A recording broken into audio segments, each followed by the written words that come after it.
السلام عليكم ورحمة الله وبركاته. اللهم صل وسلم وبارك على سيدنا محمد. طيب احنا عندنا لورا، عندنا بردقوش، وعايزين نعرف نقطف منهم ازاي، وعندنا زعتر. طيب انا لما باجي لو عندي شجرة اللورا صغيرة بالشكل ده، انا ببتدي اخد ورق من تحت، ما باخدش ورق كتير، باخد بس اوراق من الجزء اللي تحت بحيث ان النبات يكبر معايا. والله انا عايز النبات يكبر بالعرض، باجي على بوز الفرع من فوق وبقص الجزء ده وببتدي اخده للاستخدام.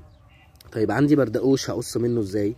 انا باخد بالشكل ده كده، عندي الفروع اهي بالشكل ده، انا باخد التلت اللي فوق من الفروع، القص منه بيبقى للتلت من الفروع من فوق، باخد تلت الفرع نفسه علشان يدي نموات تانية. وكذلك بالنسبة للزعتر، عندي زعتر لازم برضو بقص منه تلت الفروع على حسب حجم النبات، ما بقصش جائر، ما باخدش طرف الفرع، ما بسيبوش يزهر، لانه لو زهر بيبتدي يموت تدريجيا. السلام عليكم ورحمة الله وبركاته.